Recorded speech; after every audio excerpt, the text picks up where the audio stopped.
உதாரணமாக நாம் சொல்ல வேண்டுமானால்,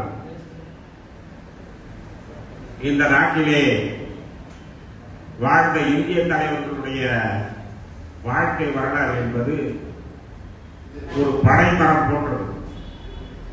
நேரம் போயிடும். என்ன காரணம் என்றால், ஒரு தலைவரை எடுத்துக் கொள்ளுங்கள், காந்தியை எடுத்துக் கொள்ளுங்கள், அல்லது நேருவையாக எடுத்துக் கொள்ளுங்கள், அல்லது வல்லபாய் படேல் அவர்களை எடுத்துக் கொள்ளுங்கள். இவர்களெல்லாம் சுதந்திர போராட்டத்திலே பங்கு கொண்ட மாபெரும் காங்கிரஸ் கட்சியுடைய தலைவர்கள். அந்த வகையிலே அவருடைய வாழ்க்கை வரலாறுகளை நீங்கள் பார்க்க வேண்டுமானால்,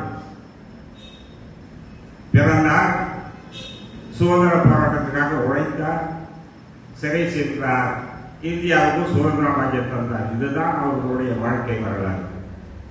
அவருடைய வாழ்க்கை வரலாறு வேறு எதுவும் இருக்காது.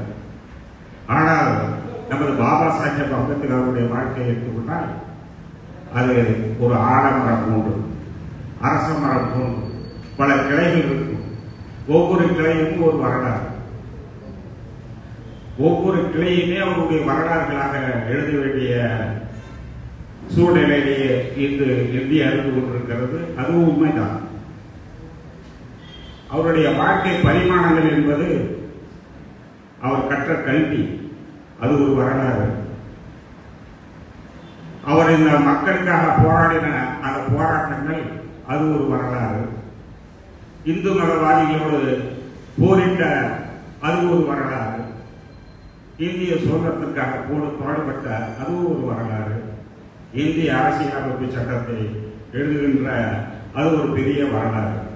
இப்படி வரலாறுகள், பல வரலாறுகளை நீங்கள் டாக்டர் அம்பேத்கர் அவர்களுக்கு சொல்லலாம்.